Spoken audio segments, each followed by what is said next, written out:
faveur à notre égard. 3. Rappelez-vous d'où le Seigneur vous a pris.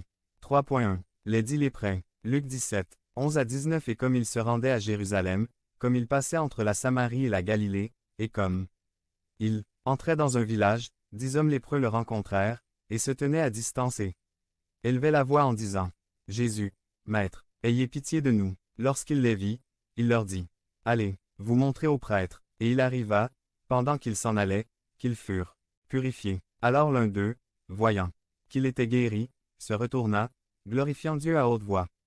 Et il tomba la face contre terre aux pieds de Jésus, en le remerciant. Et celui-ci était un Samaritain. Jésus répondit et dit, N'y en a-t-il pas eu 10 qui ont été purifiés, et les 9 autres où sont-ils? N'y a-t-il personne qui soit revenu pour rendre gloire à Dieu, à part cet étranger? Et il lui dit, Lève-toi et va-t'en, votre foi vous a guéri. Lequel de ces 10 lépreux êtes-vous? 3.1. 1. La lèpre est une maladie cruelle et honteuse.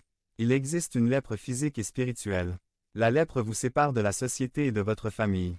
La lèpre fait pourrir la peau crânienne et affecte la tête et les cheveux. Ou vous perdez le contrôle de votre esprit. Ou vous perdez la capacité de penser sainement. Devenez membre de la chaîne et AIDEZNOUS à propager la parole de Dieu à travers le monde. Point. Samedi 16 mars 2024. P4. Où vos pensées et votre façon de vivre sont perverties. La lèpre vous mange le nez et affecte vos voies nasales. Ou elle ne vous permet pas de discerner ou d'apprécier les odeurs. Ou vous perdez votre sensibilité au péché et au mal. La lèpre se termine par votre oreille. Ou vous n'entendez pas la voix du Saint-Esprit. Ou vous n'écoutez pas les conseils bibliques. La lèpre ronge vos lèvres, et affecte votre voix et votre gorge. Ou vous ne louez pas Dieu. Ou vous ne chantez pas de louanges. Ou vous ne témoignez pas de sa grandeur. Lorsqu'on lui demande, qui veut témoigner de la grandeur de Dieu? C'est toujours la même personne, et, où sont les autres? Demande le Seigneur, j'en ai guéri 10, où sont les autres? La lèpre provoque la dépression, le désespoir, la frustration et la tristesse. Ou elle vous donne un sentiment d'inutilité, de dépression et de suicide. Parce que le Seigneur nous a tous sortis de cette condition de la lèpre du péché. Et la question est, combien sont reconnaissants envers Dieu? Combien le Seigneur a-t-il guéri, sauvé et béni ici? Combien ont quelque chose à dire sur ce que Dieu a fait? Témoignage. 3.1. 2. Christ sait ce dont nous avons besoin. Ce n'est pas un hasard si le Christ est passé par cette ville où se trouvaient les lépreux. Christ connaissait leurs besoins et voulait les guérir. Il discerne notre besoin et crée le moment opportun dont nous avons besoin pour recevoir le miracle. Le Christ change son itinéraire et fait un voyage spécial pour vous. 3.1. 3. Le Christ attend que vous l'appeliez et que vous le recherchiez. Parce qu'il veut vous guérir.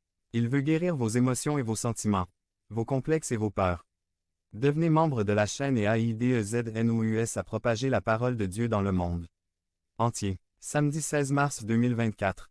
P5. Le Seigneur veut enlever les humiliations de votre vie, tout comme il les a enlevées aux 10 lépreux. Mais tu dois l'appeler pendant que ça se passe. Ne le laissez pas passer et partir sans que vous l'appeliez. Et lui disiez vos besoins, car il veut vous aider. 4. Bénissez son nom à tout moment. 4.1. Le Seigneur mérite notre reconnaissance. 4.1. 1. Un ancien lépreux reconnaissant est venu le remercier et le servir. Un seul est revenu et il était étranger. Il n'était pas du peuple élu de Dieu. Comme il est triste que parfois ceux du monde soient plus reconnaissants que le peuple de Dieu lui-même. Le peuple de Dieu fait confiance et n'apprécie pas comme il le devrait. Nous devons analyser et apprécier ses bénédictions. Car celui qui n'apprécie pas ne remercie pas. Il aime, beaucoup a, qui beaucoup a été pardonné. Nous verrons combien reviendront tout au long de ce mois de décembre. 4.1. 2. La gratitude produit la louange. L'ex-lépreux le loue à haute voix et propose de le servir. Il ne fait aucun doute que l'homme est reconnaissant. 4.1. 3. Le guérison pose une question. Où sont les 9 autres? Les 9 autres n'ont-ils pas également été guéris? Alors pourquoi ne sont-ils pas revenus pour me remercier?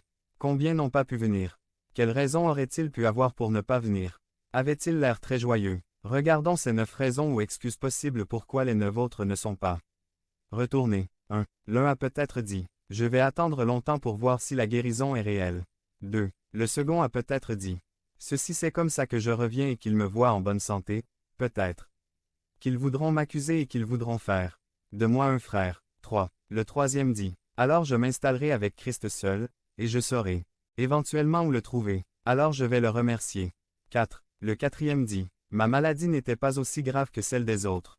Je commençais à peine à tomber malade. » 5. Le cinquième dit, Pour pouvoir enfin revenir à ma guise avec les médicaments que je prenais. J'étais déjà soulagé. Même si Jésus n'avait pas prié pour moi, avec ce petit médicament je serais devenu membre de la chaîne et nous aider à propager la parole de Dieu à travers le monde. Samedi 16 mars 2024. P6. A guéri lentement. 6. Le sixième a dit. Pourquoi est-ce que je reviens?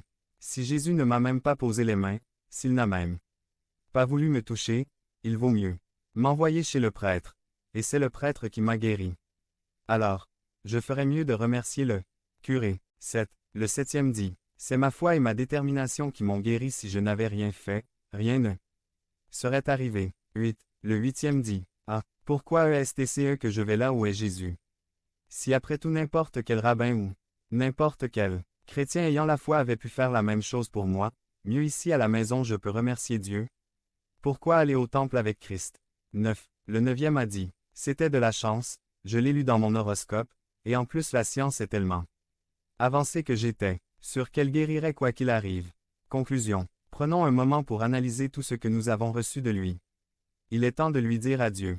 Seigneur, tu m'as déjà tant donné, mais j'aimerais que tu me donnes encore une chose, un cœur reconnaissant, un cœur qui n'est pas seulement heureux quand cela lui convient ou quand tu donnes. C'est ce qu'il veut mais un cœur qui puisse être toujours reconnaissant et te louer à tout moment et seulement pour qui tu es. Quelles que soient les circonstances.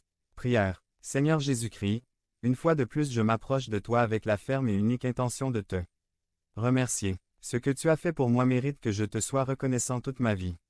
Dans mon angoisse, tu m'as aidé. Dans chaque épreuve, ta présence m'a accompagné. Dans les besoins que j'ai vu ta main répondre à mes besoins. Dans l'adversité, tu as été à mes côtés. En ce jour, je veux être ton offrande de Thanksgiving, me recevoir comme tel et faire de moi ce que tu veux.